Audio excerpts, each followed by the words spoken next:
Yeah, thanks last night. I know worse. Adam, what exactly was said to you last night? What time of the game was it? Where were those fans? And did you have a decent look at who said what? Well, it's hard to look at someone when you're focused on potential ball being hit in your direction. So to pinpoint exactly who, that's damn near impossible. But to hear and understand what I heard, I got great hearing, and we understand that we're the road team and that the fans, they don't need to welcome us.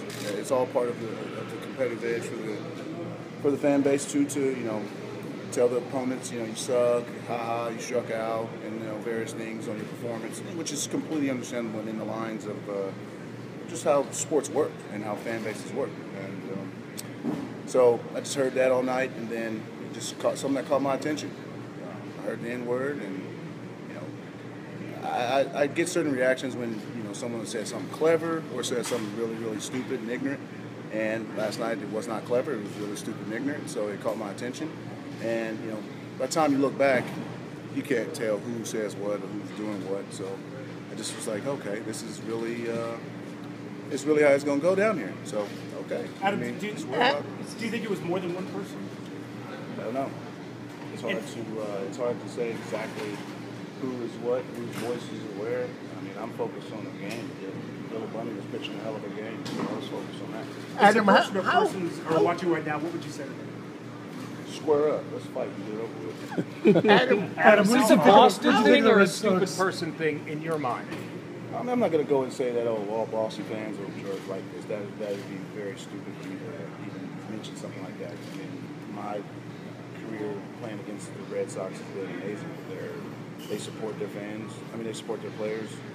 I know the four franchises in this area have been very good, especially in my life.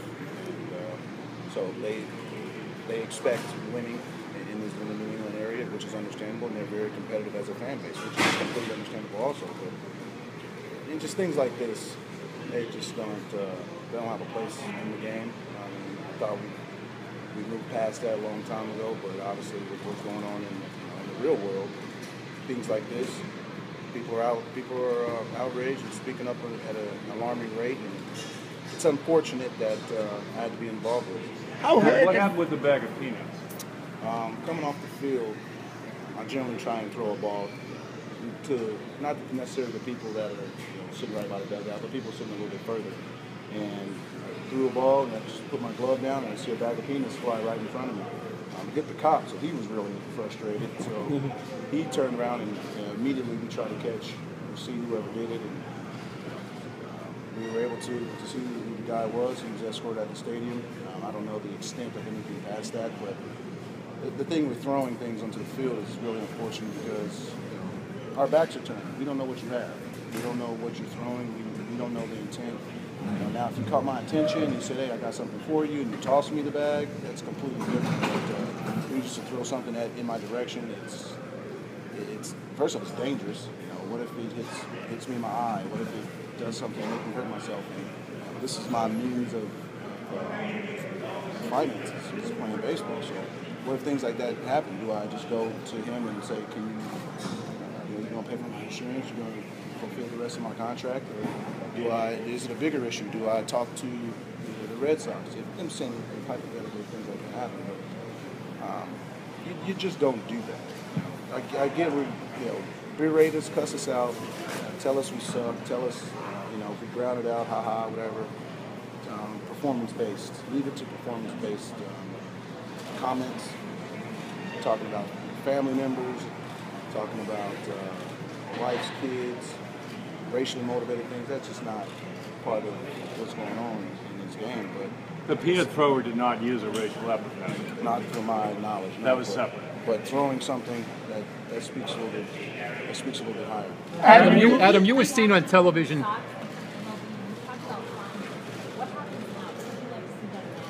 Oh, I mean, fines. That's not my realm. Obviously, I'm worried about playing the game. That's something that I think it'll be individually assess certain ballparks, certain rules and regulations. I know that I met with Mr. Henry today, and he said that they're in the process of, if things like this happen, they're going to revoke whoever tickets they are, because I know that tickets here are very sacred and generally passed down through generations, so it's hard to get. So stripping people of their right to come to the ballpark, and that would suck, because this is one of the greatest venues to watch a sporting event, and people would miss out on it because of some just pure stupidity. How often have you called N-word here and elsewhere? It's a good question. I don't know how many fingers I have and toes to keep count, but you hear it, and it's just unfortunate that someone would resort to try and bring you down like that and dumb you down by calling you such a name that's just nasty.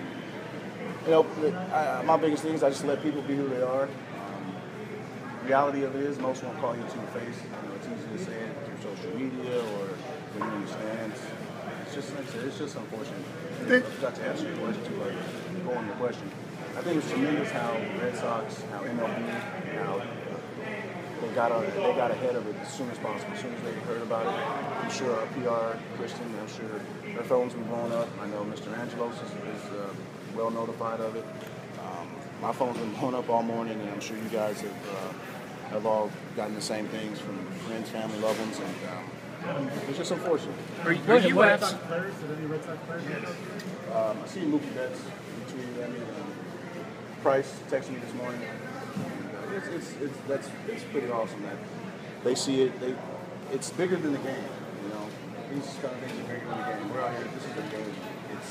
This isn't life or death. There's bigger issues in the world than a baseball game. This is purely entertainment. David Price said last year he went through the same thing. That's unfortunate. I've seen that. He was struggling in the playoffs. Playoffs is hard to do well in, and they just berated him and called him all kind of nasty things. It just makes no sense. And it just shows part of it's individual's upbringing, part of it's you never know what's going on in their personal life. They could be personally frustrated that day. I don't know. I got my own issues, so like I said, it's just completely unfortunate that these kind of things still happen.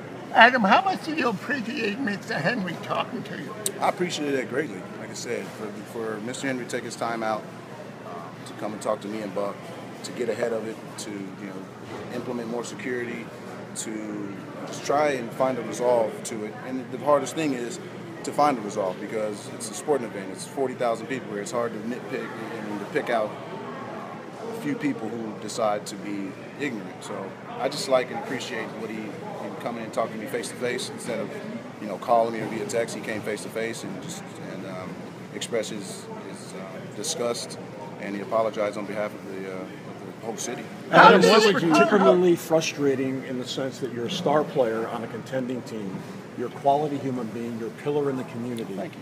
Well, I know you. And then just to have some ignorant people do whatever they do, it has to be particularly frustrating because of who you are as a person. Right.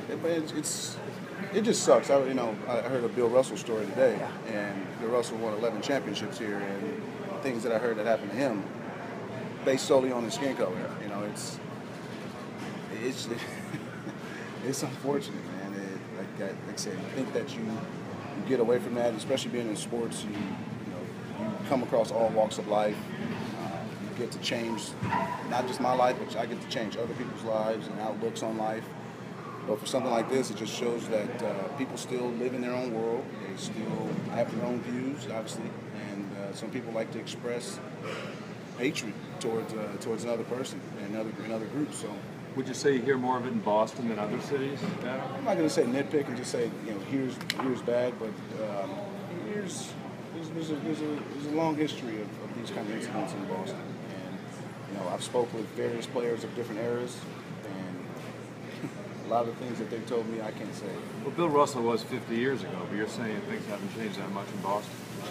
Ask. I think an important thing for everybody to do is go ask the African Americans of the last 50 years I played baseball in this city and ask them how they were treated. What does David Ortiz say? He's a buddy of yours, right? Yeah, I haven't spoke with him yet. So he's busy. He's over doing sketching commercials. Adam, what would you like the reaction to be tonight? I don't care. Boo me.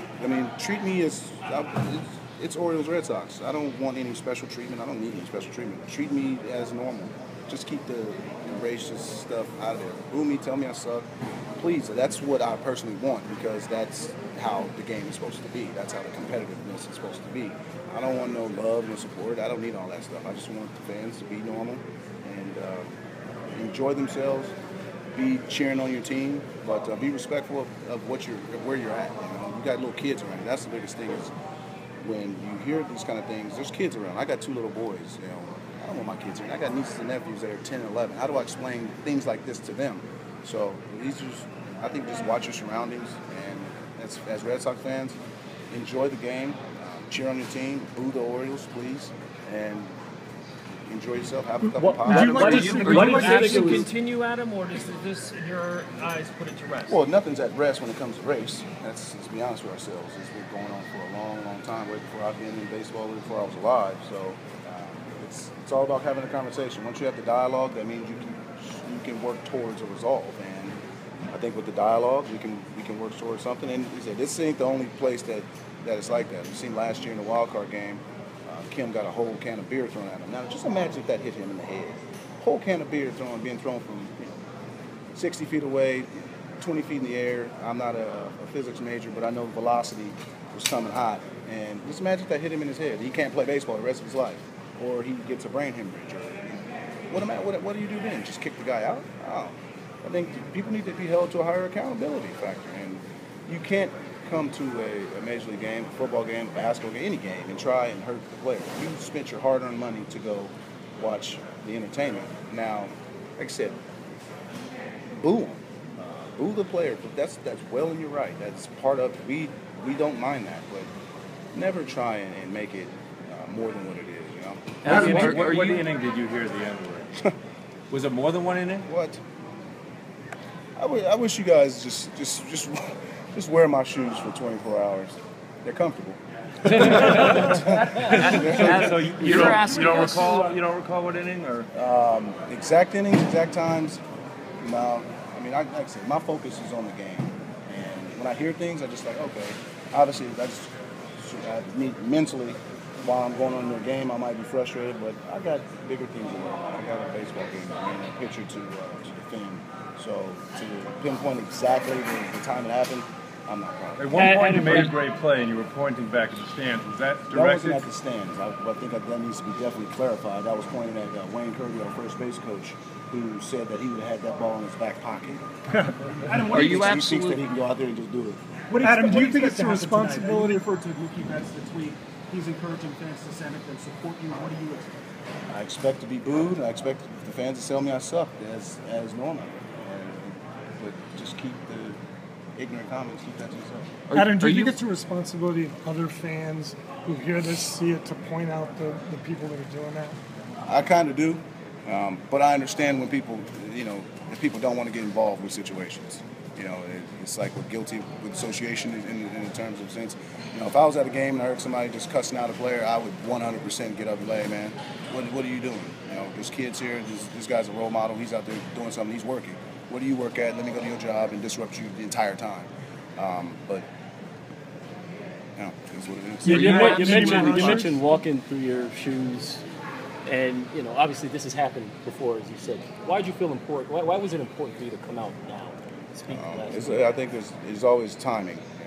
I try to make sure that I just don't flood everybody with everything that goes on, because every single day there's always something going on. But it was just the right time. It was something that was on my mind. It was frustrating for me. I'm a grown man with family to raise, so I'm not just going to let nobody just sit there and berate me. I'm a grown man. Like I said, where I come from, you say things like that, you put on the gloves and you go after it. So. Obviously, in the real world, you can't do that, especially in my field. So I just hopefully it all just the awareness comes. People around in the stands will hold other fans accountable. And like I said again, the Red Sox and other stadiums, I'm sure, are going to beef up security and try and get the ushers to facilitate a little bit better when they see some patrons that are a little bit too drunk. Adam, there were a number of fans in the stands last night that called into radio stations and said they saw your exchanges with people and that they didn't hear any racial epithets.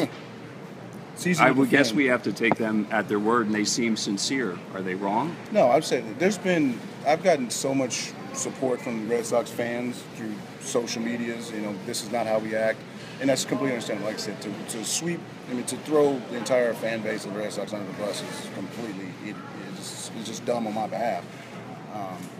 But there were a few people that decided to want to have their 15 seconds of fame, and wanted to get my attention, stick their chest out, and be bold. Well, like I said, where I'm from, there's a different way to handle that. So they absolutely said racial epithets are possible. I heard what I heard, and my ears are my ears. Like I said, walk in my shoes, you'll understand it. And for people to defend other people and acts like this, it just shows that there's the bigger problem. So, all right. Thank you. Thank you. Thanks for your time, man. Thank you very much.